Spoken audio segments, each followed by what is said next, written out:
Titlagarh athletic association तरफ साधारणतंत्र दिवस 2025 उपलक्षे जनवरी 22 तारिख में माराथन दौड़ प्रतियोगिता आयोजन हेबो बोली सभापति राधाकांत पाढ़ी और संपादक शुभ्रांशु दास सांबादिक सम्मेलन में सूचना देइछन्ति। सोमवार संध्यारे स्थानीय यश होटेल सम्मेलन कक्ष टिटलागढ़ एथलेटिक एसोसिएशन तरफ आयोजित सांबादिक सम्मेलन में माराथन दौड़ प्रतियोगिता विषय सूचना दि जाइछि। महिला माने जो पिपलपद ठारू टिटलागढ़ बालक उच्च विद्यालय खेल पड़िया जाए दौड़े और पुरुष वर्ग में बांदीशाल ठारू बालक उच्च विद्यालय खेल पड़िया जाए दौड़ा नहीं सूचना देवा सह इच्छुक खेलाड़ी माने अंशग्रहण करने पंजीकरण करने को कहिथिले।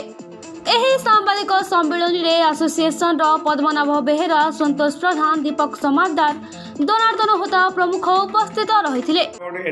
एथलेटिक एसोसिएशन आनुकूल्य जेनटा रिपब्लिक डे उपलक्षे आमर 10 किलोमीटर माराथन रेस अनुष्ठित होगा के जाऊे मेन मान लगी वुमेन लगी 5 किलोमीटर जेनटा कि आमर प्राइज रखाई 7,000 टंका और सर्टिफिकेट विथ ट्रॉफी 3 जन कर लगी माने फर्स्ट सेकेंड थर्ड प्राइज रखाई मेन लगी एंड वुमेन लगी।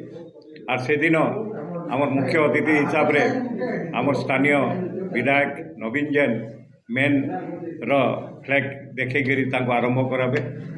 तापरे आमर वुमेन लगी म्युनिसिपालिटी चेयरमैन आमर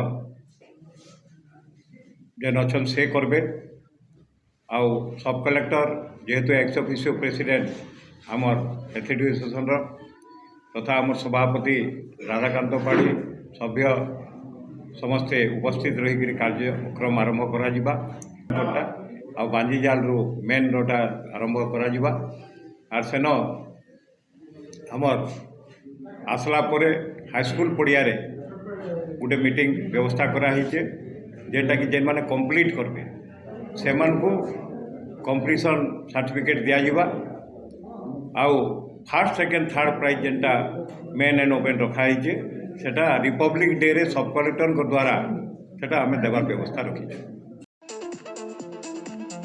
टिटलागढ़ संजय कुमार नायक को रिपोर्ट कुशल प्रवाह।